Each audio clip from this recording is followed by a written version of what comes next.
Na'udzubillahi minasyaitonirrajim. Bismillahirrahmanirrahim. Assalamualaikum warahmatullahi wabarakatuh.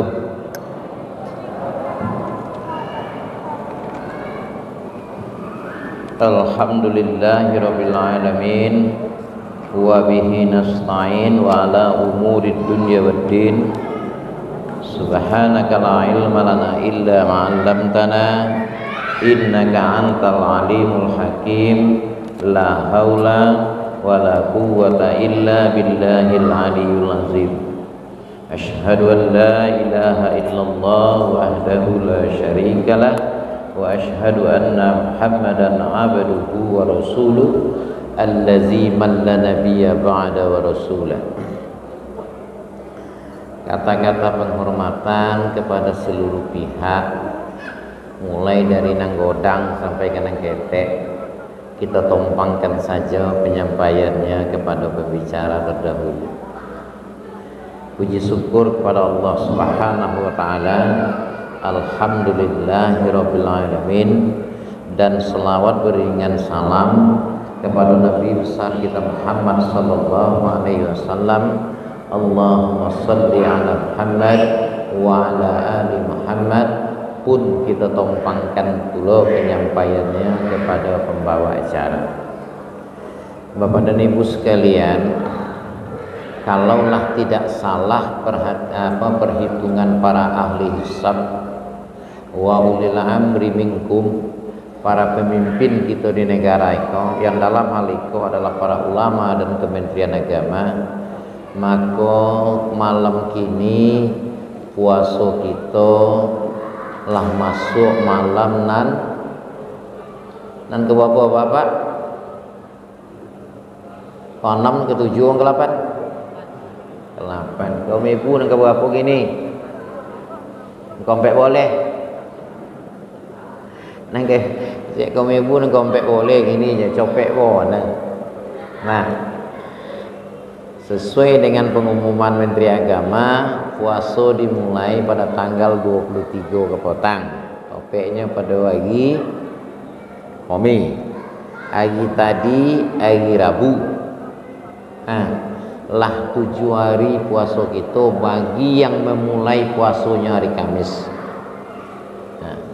Nan memulai kok tak bisa kita patok situ lah. Ada nak mulai hari Jumat, ada nak memulai hari Sabtu, ada nak memulai hari Jumat. Ada nak hari tadi lo memulai bu. Ada nak sampai hari tadi lo nak mulai dah. Malam pertama je gini boleh je. Tergantung kondisi keadaan masing-masing serta keinginan untuk melaksanakan ibadah puasa.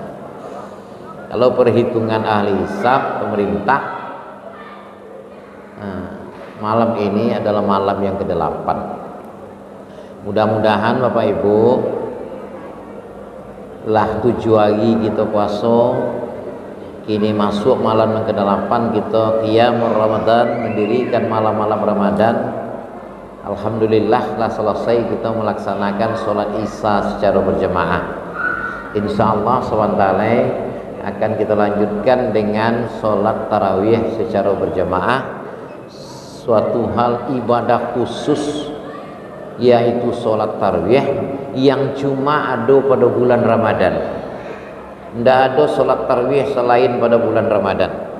Kalaupun dilaksanakan sholat tarawih selain daripada malam-malam Ramadan, maka sholatnya tidak sah dan sholatnya tidak dihukum ibadah oleh Allah Subhanahu wa taala karena tidak sesuai dengan waktu dan masa yang dilaksanakan.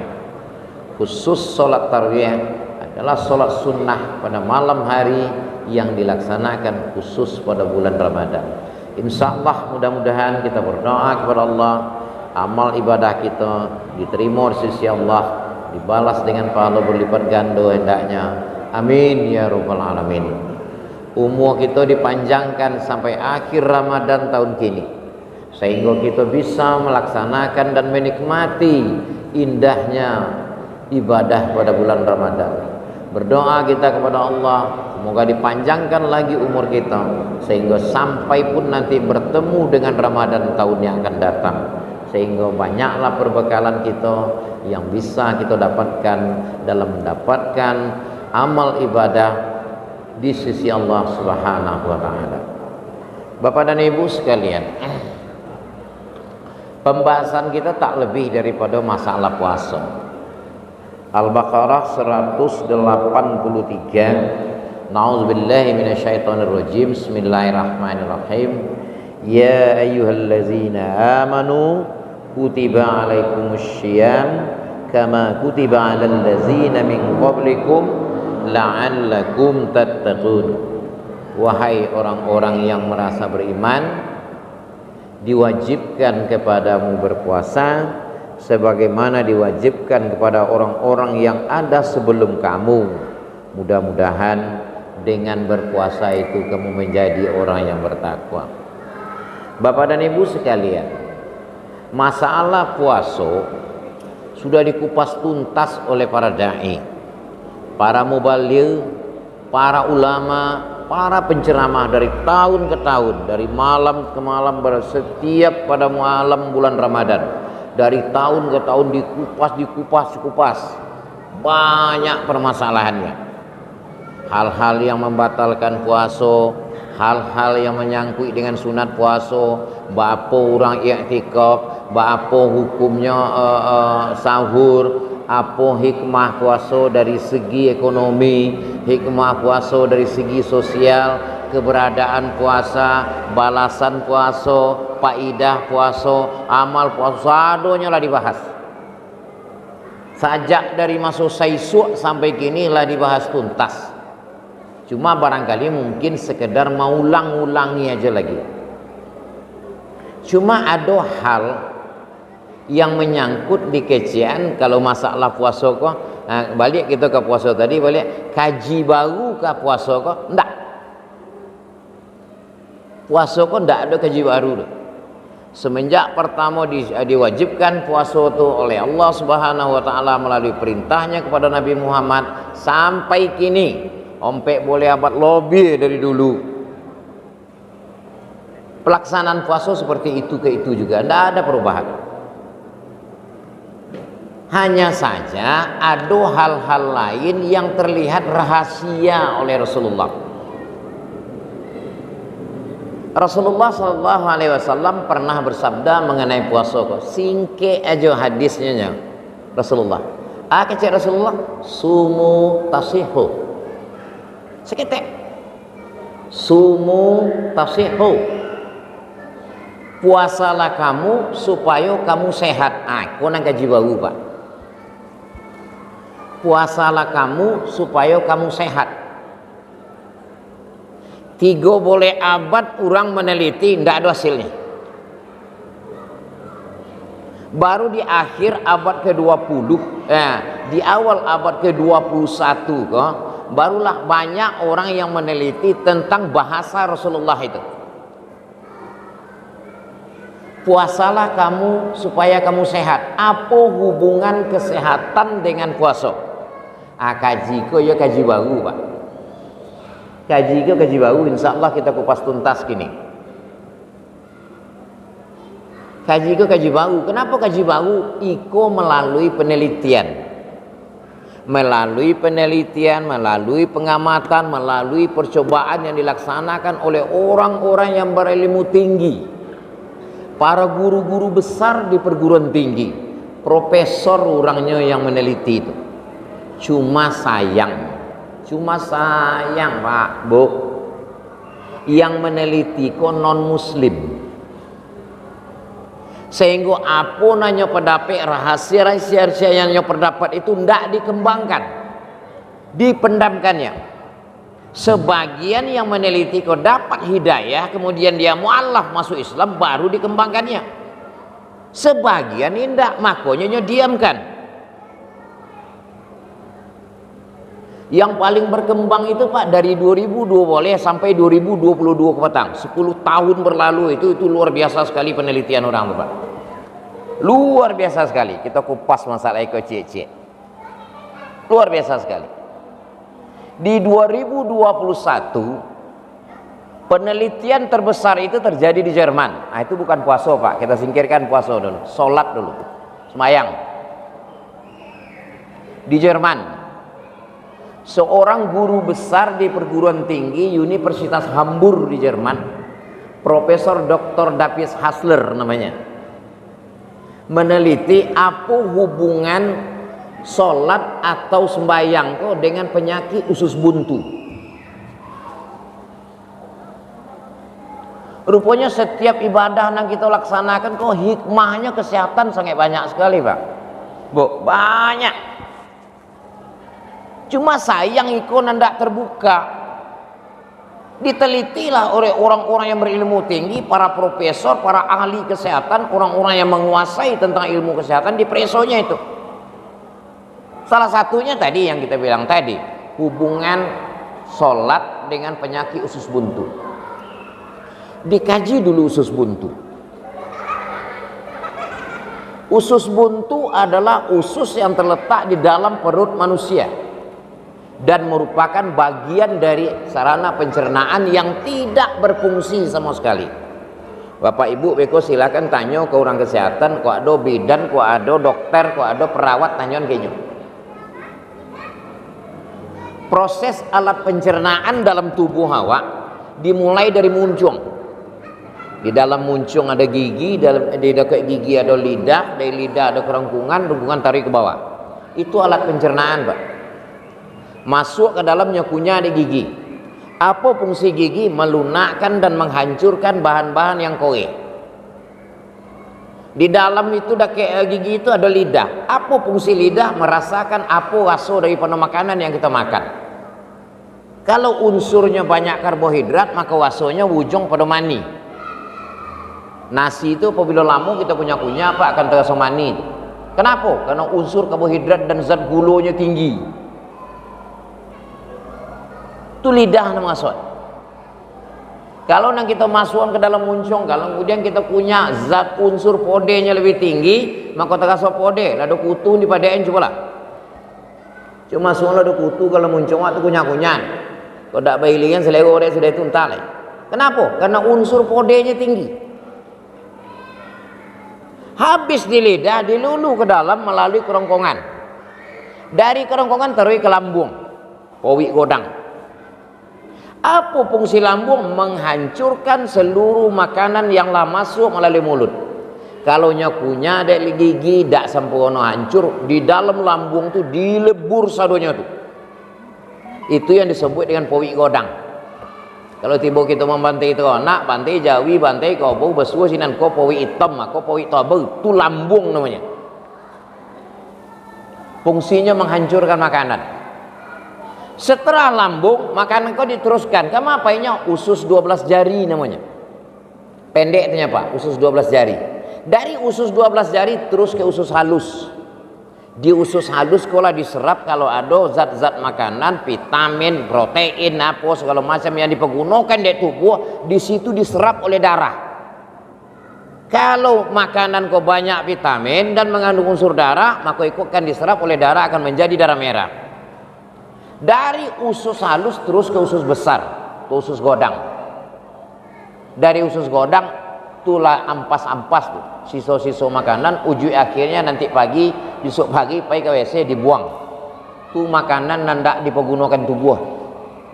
Apapun yang masuk ke dalam, warnanya akan sama sedua bentuk oleh. Apapun yang dimakan, walaupun putih yang dimakan, walaupun siga yang dimakan, walaupun hijau yang dimakan, pagi ujungnya lah sama aja warnanya sedua, kuning bentuknya.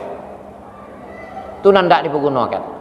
Kemudian usus buntu. Apa itu usus buntu? Usus buntu adalah usus yang terletak antara usus 12 jari dengan usus halus. Bentuknya menggantung Pak. Dua buah tuh. Masing-masing awak sado anak Adam manusia laki-laki padusi godang ketek jantan betina tua muda mempunyai usus buntu. Apa fungsi usus buntu? Tidak ada fungsi. Nyo menggantung aja di sini. Usus buntu. Sebab ujungnya buntu. Apabila masuk makanan ke sini nyo monok di situ seperti itu. ndak tawinya ke bawah. Kenapa ndak tawi? Karena di bawah ke mati. Batu tik kuat. Itu usus buntu. Nah, kalau kita bantai jawi, kita bantai kobo, kita bantai kambiong, bahasa orang sesu apa? Itu tamu suamponya. Tamu suampo itu usus buntu. Kalau ada orang-orang sesu, orang tua dulu, kalau ada orang membantai copeknya kau jerai itu. Mani gasoe gulai tamu suampo ini. Itu usus buntu pada ternak. Usus buntu ada pada manusia. Apabila usus buntu kau sakit, apabila usus buntu kau infeksi, ubeknya dak ada lain. Apa tuh? Potong. Operasi, Pak. Dak tolok dek jamu, dak tolok dek pel, dak tolok dek ubek, dak tolok dek dukun. Ubeknya cie. Apabila terkena unsur penyakit usus buntu, ubeknya cieknya potong. Dioperasi. Kemudian apa hubungan antara sholat atau sembahyang yang kita laksanakan dengan penyakit usus buntu? Kuncinya ada pada duduk tahiyat akhir. Kecuali orang tatkala duduk di posisi tahiyat akhir yang benar, Pak. Tumi sebelah kanan di togaan, kaki sebelah kiri masuk di bawah pergelangan kaki kanan, sehingga posisi duduk orang pada tahiyat akhir miring ke kiri. Itu kuncinya, Pak. Lu nado kaji ko berkembang len, kau nak kaji baru. Karena posisi orang duduk miring ketika itu, pinggu sebelah kanan naik kate ditupang oleh tumit sebelah kanan, karena di bawahnya ada kaki sebelah kiri yang membelintang di bawah kaki sebelah kanan, maka posisi orang miring ketika itu ke kiri. Coba lihat. Apa rahasianya di sini? Itu yang dipreso dek Profesor Dr. James Dassler. Alhamdulillah terakhirnya masuk Islam. Umurnya lah 58 tahun. Dek Mamreso itu selama 10 tahun nyari nyepreso ketemu deknya itu. Dua aja temukan ketika itu. Yang pertama usus buntu, yang kedua asam urat, kolesterol, hubungannya aja sholat. Ketika orang duduk di tahiyat akhir, pinggu sebelah kanan ditupang dek tumi sebelah kanan, maka posisi orang miring. Maka pinggu sebelah kiri menyentuh ke lantai, sementara pinggu sebelah kanan naik kate. Posisi usus buntu berada pada sebelah kanan. Ini menjuntai seperti itu. Seperti itunya menjuntai, Bu. Karena posisi tulang sebelah kanan, tulang pinggu sebelah kanan kau naik kate, maka ujung usus buntu tadi itu ditulaknya kate. Sehingga seluruh bahan makanan yang ada dalam usus buntu tumpah balik ke usus halus. Selesai sholat, assalamualaikum warahmatullah, assalamualaikum warahmatullah, uang toga, maka posisi usus buntu tadi menjulai balik ke bawah. Tapi posisinya lah kosong. Hasil penelitian selanjutnya apa? Maka orang yang mendapik penyakit usus buntu 80% Pak ndak semayang. Jadi kalau nak tajawuh awak dari penyakit usus buntu Pak Bu, ngaji-ngajin semayang. Itu kaji baru Pak. Dikembangkan oleh orang Jerman, Profesor Dr. Hassler, James Hassler. Akhirnya masuk Islam Pak, berubah namanya menjadi Muhammad Abduh. Dirubah namanya menjadi Muhammad Abduh. Di Jerman itu 2021 baru kaji kok dikembangkan ya Pak. 2 tahun yang lalu. Dan tidak banyak orang tahu. Yang kedua, yang namanya asam urat, yang namanya kolesterol, di mana posisinya? Tatkala duduk antara dua sujud. Coba biasakan, kata Jim Hassler. Setelah selesai assalamualaikum warahmatullah, assalamualaikum warahmatullah, jantoga copek. Rubah posisi duduk tahiyat akhir yang mau penyakit usus buntu tadi dengan disejajarkan kaki sebelah kanan dengan sebelah kiri seperti awak duduk pada posisi duduk antara dua sujud. Jangan copek baselo ke muka. Assalamualaikum warahmatullahi, Assalamualaikum warahmatullahi, dianjak kaki ke muka sekali baselo zikir. Salah tuh Pak. Duduklah pada posisi tak kalau kita seperti duduk antara dua sujud. Seperti apa kedudukan? Itu apa? Itu penghancur kolesterol dengan apa tuh Pak? Dengan apa namanya yang gigi itu tuh? Kolesterol dengan asam urat. Makanya dianjurkan oleh Rasulullah setelah selesai sholat zikirlah dulu. Bacalah dulu la ilaha illallah wahdahu la syarikalah lahul mulku wa lahul hamdu yuhyi wa yumiit sampai terakhir. Allahumma inni zikrika wa syukrika husna ibadatik ilahi rabbi ya rabbana ya ma'bud subhanaka subhanallah wa anallah subhanallah subhanallah 33, alhamdulillah 33, Allahu akbar 33, ditutup dengan Allahu akbar kabira walhamdulillah terus sampai akhir. Kemudian berdoa. Kata Profesor Dr. Jim Hasler, biasakan duduk seperti itu agak 3 sampai 4 menit sehari, insya Allah kolesterol asam urat hilang. Biasakan apa? Itu rahasia, tak ada yang lain. Kemudian apa hubungannya aja puasa? Nah, itu lah Pak. Rasulullah katakan sumu tasihu, sumu tasihu. Puasalah kamu sehat, puasalah kamu sehat. Kalau kamu puasa sehat, kalau kamu puasa sehat. Apa rahasianya? 1300 tahun orang menelitinya Pak, sebelum kau ndak suwun. Baru dimulai orang balik Pak di awal tahun 90. Di awal tahun 90, pakar-pakar kesehatan meneliti apa makna Rasulullah mengecek pada itu. Maka penelitian orang terhadap orang puasa kok sangat luar biasa. Cuma sayang Pak, sekali lagi yang mamareso itu, yang meneliti itu bukan orang Islam dan bukan orang Kristen. Dan paling banyak meneliti itu Pak orang Rusia. Orang Rusia. Rusia itu komunis Pak, Bu. Rusia itu komunis. Tapi sangat suku meneliti hal-hal yang berbau itu.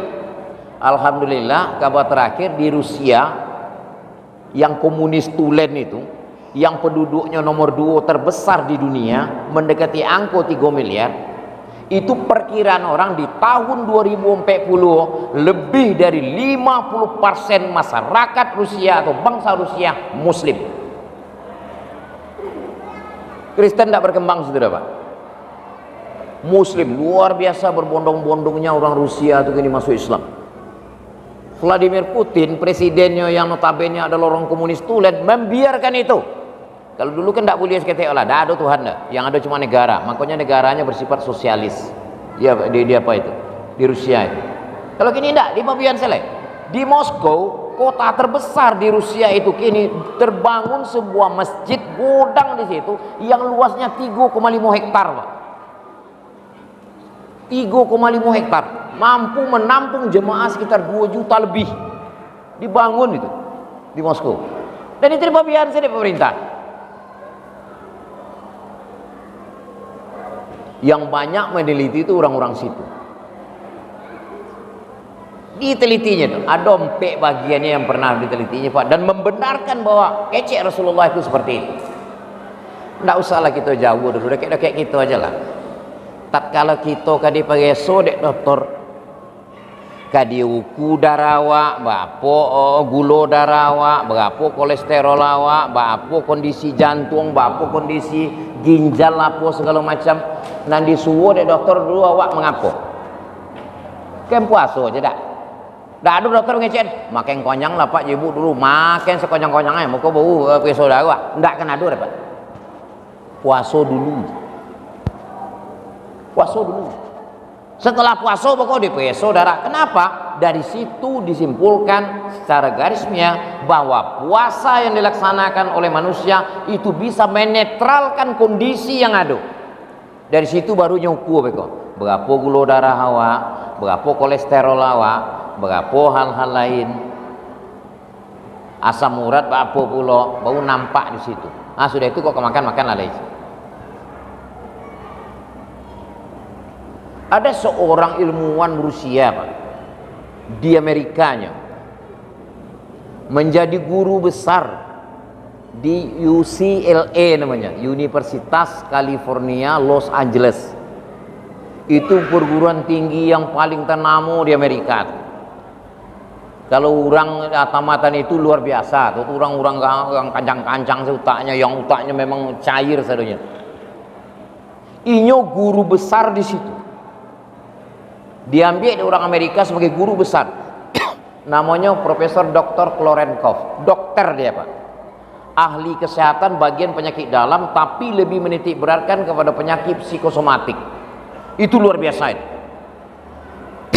Pasiennya luar biasa banyak. Mohon maaf.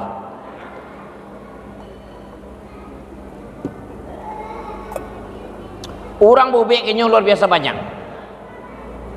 Saking banyaknya orang yang bobek kayaknya, kalau hari iko mendaftar kayaknya untuk bobek, bila nama wak terpanggil, 5 boleh lagi ke muka, Pak. Doktor mano di Indonesia dan sagami itu pasiennya lah. Hari kini awak mendaftar untuk konsultasi je dokter tua, 5 boleh lagi ke muka baru terpanggil nama awak. Begitu panjangnya antrinya ke belakang. Tak bisa dah. Ada yang kebubek esok kini dah mendaftar. Esok nomor berapa dan? Nomor enggak bisa. 5 boleh lagi muka dapat.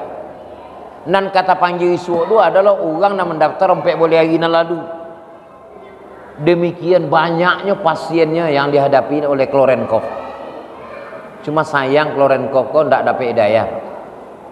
Inya meyakini benar puasa itu, tapi hidayah tidak sampai. Sampai kini belum muslim, belum wallah. Tapi dia sudah terapkan posisi muslim. Apa ube nanyo lagi dek Klorenkov kepada pasiennya yang sebanyak itu? Pas pasien datang diperiksa penyakitnya, apakah lambung, apakah ginjal, apakah jantung, apakah paru-paru, apa segala macam. Di samping ubek nan diagian ke orang ko sesuai dengan penyakitnya, orang ko diwajibkan paling tidak puasa seminggu itu 3 kali. Jadi setelah diperiksa orang tu, Pak, Bu, Ibu penyakit lambung. Penyakit lambung ibu kau be makan 2 kali sehari di. Cuma pakai syarat apa? Ibu harus puasa paling tidak 3 hari seminggu.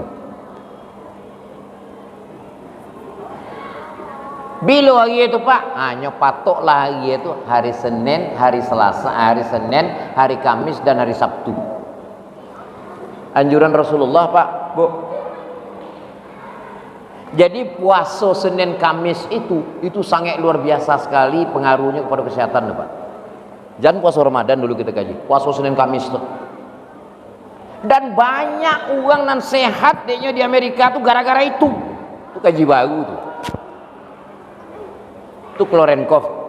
Dikombinasikanlah ube nan diagian ke pasien itu sesuai dengan penyakitnya dengan puasa yang wajib dia laksanakan. Yang kedua, Pak, masih di Rusia. Namanya Profesor Dr. Anatoly Robinsky, guru besar di Universitas Siberia. Kok lain lo kaji lagi. Dia seorang ahli peternakan. Kesehatan hewan dia. Apa penelitian Anatoly Robinsky? Kalau orang-orang kesehatan, Pak, Bu, mamareso binatang yang ocok dibangsakan kepada manusia itu tikus putih atau monci putih. Sejenis monci tapi putihnya ketek-ketek, seorang godang kaki godangnya. Itu menjadi bahan penelitian oleh orang-orang ilmuwan. Apa penelitian Anatoly Robinsky? Dia teliti itu. Rupanya monci putih kok pas lahir Dia makan, dia minum, dia ubek, dia makan, dia minum, dia ubek seperti ayam potong tuh. Semakin banyak makannya, semakin banyak ubek, semakin banyak vitamin dia kayaknya opuk. Seperti ayam potong. Cuman Anda habis pikir, Anatoly Robinsky adalah sasehat apapun monci putih ya kok, sagopu apapun monci putih ya, sabanyak apapun vitamin jauh ubek na degian kinyo, umurnya paling tinggi 33 minggu.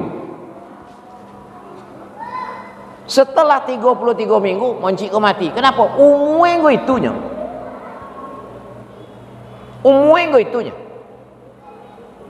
Masuk hidup monci putih itu 33 minggu. Kalaupun ada nambah lebih, ndak akan ada lebih dari seminggu dah. Paling 33 minggu 3 hari 4 hari. Nangka sampai 34 minggu tu sangat jarang sekali. Kalau ada gak 1000 lebih cek. Dipagunakan ndak dipagunakan monci kau umur 33 minggu mati. Sasehat apapun ini umur segitu.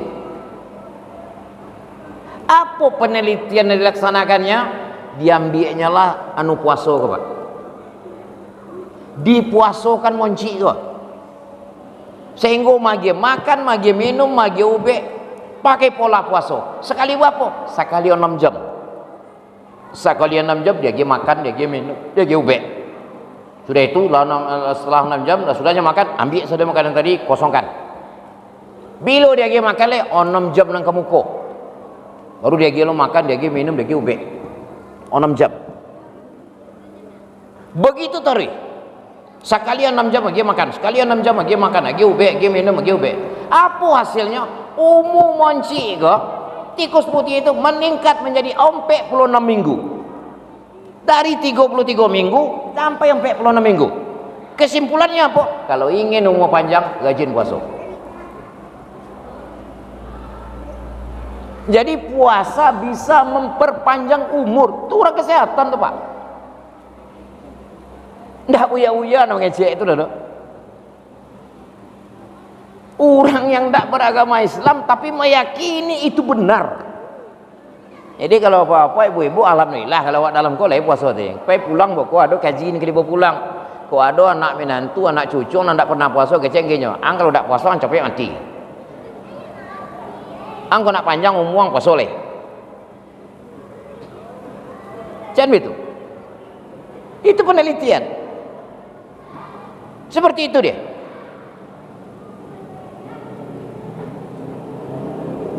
Itulah negeri saudara. Kaji baru dan baru berkembang. Bila itu ditemukan Pak? 2009 yang lalu. 2009 yang lalu itu baru temukan. Tapi tidak dikembangkan. Sayang Anatoly Robinsky tidak terdapat hidayah atau dan ini tetap pada posisi komunis sampai gini. Tapi itu diakuinya.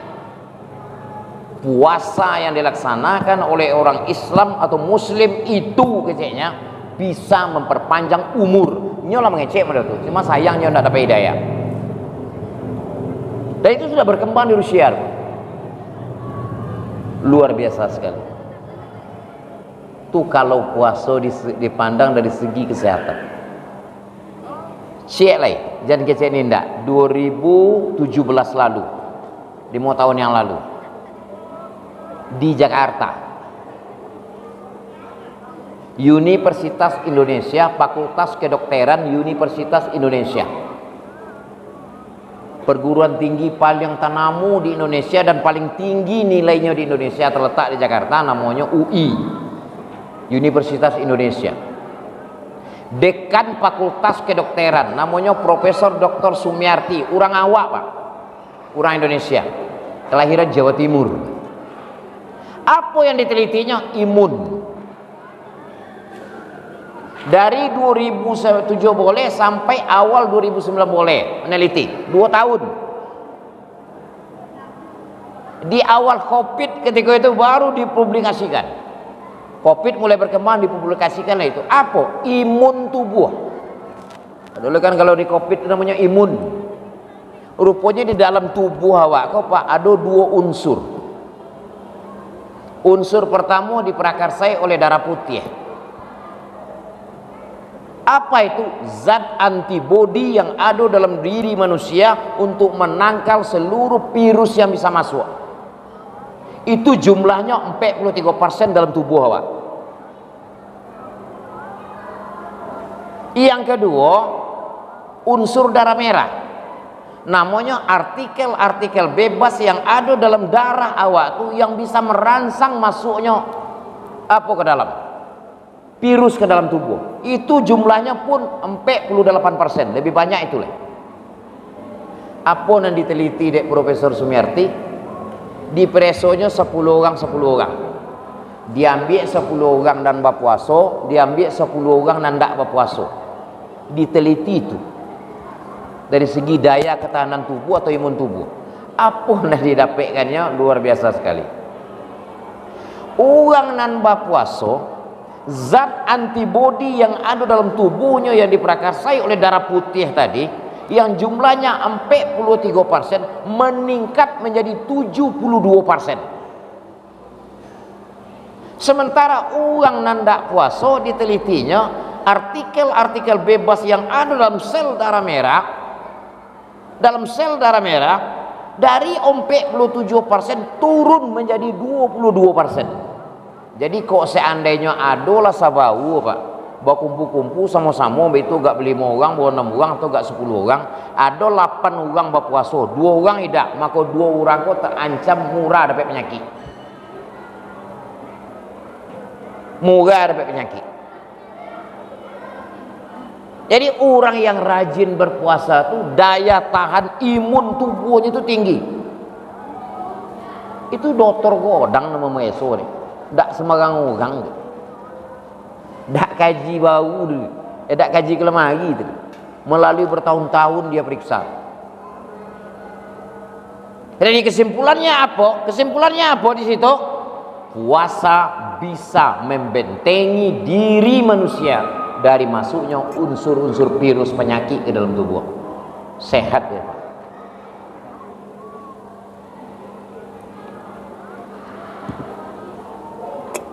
Terakhir,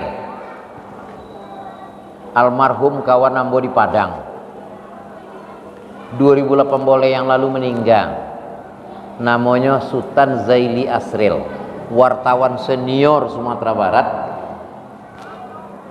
pernah menjadi direktur utama koran Padang Express, meninggal 2018. Letting sama kuliah dulu pak. Dari 2012 Sultan Zaili Asril lah mendapat penyakit keluhan apa lambung akut, lambung kuat, apa yang namanya besok ke dokter mah jo, praso ke dokter getah lambung jo, peso ke dokter asam lambung jo. Itu je penyakit, dan itu sadoi kita miliki mah. Apa penyebabnya itu? Karena memang pencernaan awak, lambung awak itu setelah lama dipakai dia akan mengalami perusakan. Lah kemana-mana bau be. Kalau mah tu naik pak sampai ke mari ya sosak ngok deh, bak kelalu deh, sakit dah masih agak tibur sudu-sudu hati kau dah. Apalagi kok dikombinasikan pula jo asam lambung, oh muta-muta kayak deh. Sudah makan mutah, tu lambung bermasalah. Lah kemana-mana di Padang tuh bobek lah sampai ke Medan di Padang dokter apa aja penyakit dalam di Padang tuh lah bobek. 2006 boleh disarankan kawan di Padang pailah bobek ke Jakarta. Di Jakarta ndak tanggung-tanggung loh Pak Bu. Rumah sakit Cipto Mangunkusumo, rumah sakit terbesar di Indonesia di Jakarta. Di situ ada seorang ahli penyakit dalam namanya Profesor Dr. Subroto. Ahli penyakit dalam, kelahiran Jawa Timur. Itu ledak lamor pak, mendaftar sinan 3 hari baru bisa konsultasi. Nginap di Jakarta 3 hari, setelah mendaftar ketemu sama Profesor Dr. Subroto di preso lalam buang. Dari preso lambuangnya, kecek Profesor Doktor kok, kecek dokter dan godang kok, apa dapet penyakit lambung penyakit asam lambung stadium 4. Malah parah lambung apa mas. Ibaratnya kalau dicolian ke dalam itu dimasukkan selangnya ke dalam, rupanya ada masukin selangnya ke dalam bukan selang untuk mongok tapi ke merah. Ujung selang tadi itu ditahan ke layar televisi, ke layar ke layar laptop, dibuka, nampaklah lambung itu di dalam. Dipotonya lambung itu di dalam, manuka Pak, manuka keliling lambung itu lambung tukak. Parah. Dia gini ubek. Keceknya ubek kok bukan untuk menyehatkan Pak, tapi ubek kok hanya untuk mengurangi rasa sakit. Kecek dokter, profesor dia Pak. Di Indonesia itu dokter penyakit dalam yang paling tinggi ilmuan, Subroto namanya. Sudah nyagi ubek itu dikeceknya ke Ustaz Zaili Asriel. Kalau apa ingin bau ubek penyakit kau Pak, pailah Pak ke Singapura. Payah Pak ke Singapura. Di situ ada dokter penyakit dalam namanya Elizabeth, orang Kristen. Pailah Pak bubekin. Inyo dokter yang paling tinggi ilmunya di kawasan Asia Tenggara kemarin. Mulai dari Thailand, Vietnam, Burma, Malaysia, Singapura, Brunei, Indonesia mengakui bahwa inyo paling sontiang, inyo paling dalam ilmunya. Pailah bubekin. Bagi Sultan Zaili Asriel untuk membobek ke Singapura tidak jadi masalah, pintinya banyak. Ini direktur direktur Padang Express. Seminggu sudah bobeknya dokter ke berangkat ke Singapura. Dicarinya dokter ke Pak Elizabeth Padusi, Kristiani, agamanya Kristen Katolik. Mendaftar 3 hari baru bisa ketemu. Setelah ketemu 3 hari masuk di preso oleh dokter tadi, preso sekali di layar. Dicalianlah hasil ronsen yang didapatkan dari Profesor Subroto. Ini geleng-geleng kepala saya dokter. Ini galak-galak. Coba ceritakan Pak. Seolah itulah bahasa Wai. Ini bahasa Inggris. Coba ceritakan Pak, apa keluhan apa soalnya? Lambung ku angui je sadua. Nyocok menyasak kate. Disi ndak disinya sakit. Ndak disinya sakit lah, disi bekonya tambah sakit lah. Iyalah tambah bedor saya. Dokter ke galak. Allah mau cerita saya duit itu, kemudian cuma nyasak katanya sasak angok apa segala macam dia lambung akut kan kada mau. Ayolah, ya dokter kan. Preso saya dia, preso tensi apa segala macam. Lah Pak, lah. Dia ge nyobek 2 macam. Kobek kecek dokter. Cuma cek syaratnya Pak. Kecek dokter. Kristen tuh Pak. Elizabeth namanya. Kristiani. Keceknya, kalau Anda ingin sehat Pak, penyakit lambung apa Pak? Kalau apa ingin sehat penyakit lambung apa Pak? Ndak ubek nak Pak cari deh. Tak kajulah jadi apa? Apa yang harus mau terapkan? Ndak ubek nak Pak cari deh. Tapi apa tuh? Pola Pak. Lakukanlah ya, laksanakanlah pola makan. Laksanakanlah pola makan Pak seperti pola makan yang diajarkan oleh Nabi Anda. Masya Allah Pak. Kristiani mengakui bagaimana pola makan yang diajarkan oleh Nabi Anda, oleh Rasulullah. Rasulullah itu makan Pak, paru itu dibagi kepada 3 Bu. Pertama isinya nasi, nang kedua isinya air, nang ketiga isinya udara atau angin. Rasulullah itu akan berhenti makan sebelum dia kenyang. Kode awak sebelum konyang iya lopi aja boleh. Makan cik di lopo dak konyang dah tambu cik leh. Dak jo konyang leh 2 leh bo kenyang. Makan je kawan sama-sama dewak lah 2 tambu dek kawan cik nyagi lah kawan kau cik leh dak habis dan bo kenyak bagian tu. Dia sontong je cik leh. Sa konyang-konyangnya diampai. Lah ponu sepenuh ponu dek. Itu sangat rawan dengan penyakit lambung. Pola makan Rasulullah seperti itu. Sakete nasi itu Pak. Kok sambal sayur mungkin agak banyak. Kan itu yang dianjurkan oleh dokter gini. Kok dapat makan jam banyak-banyak mono nasi je. karbohidrat jangan banyak, protein jo sayur lah banyak. Itu pola makan Rasulullah itu. Pola makan Rasulullah seperti itu.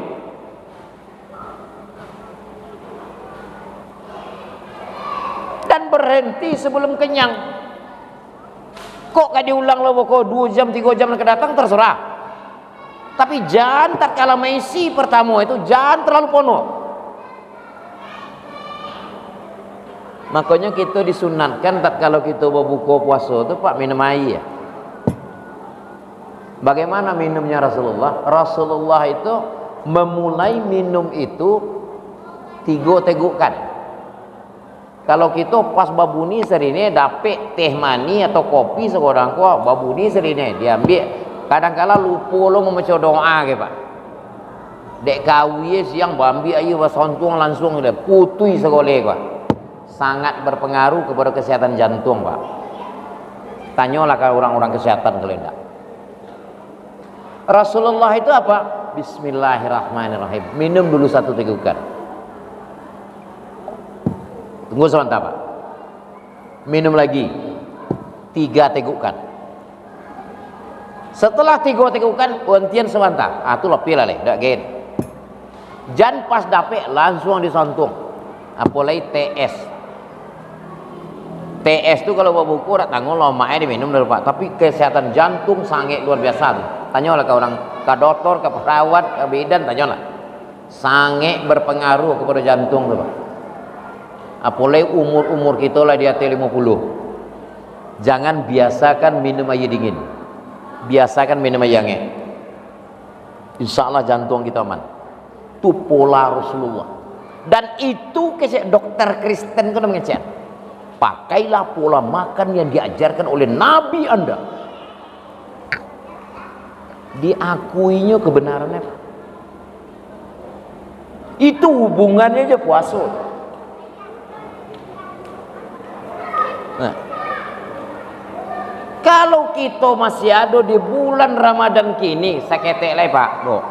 Kalau pada bulan Ramadan kini ada orang nandak berpuasa, padahal inyolah malih lah balik lah mumayyiz dan segala macam, cuma dek dak rasa dak ketolok je dek puasanya. Bapa kebenar itu lebih engkar daripada ubili Pak. Lebih parah daripada iblis lagi.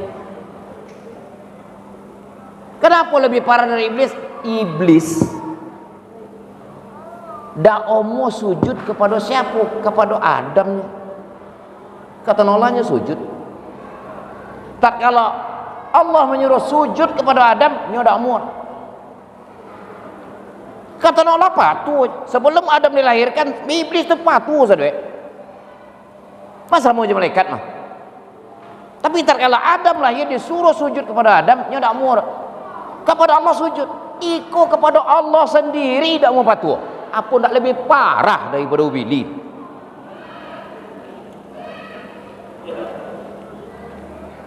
Jadi kalau ada orang gini dan dapat alasannya orang puasanya tak puasa, dapat alasannya macam-macam. Itu induk godang ubili. Induk godang ubili. Di bulan Ramadan aja ledak nomornya puasa, apalagi pada puasa-puasa yang lain. Masya Allah, auzubillah, summa auzubillah.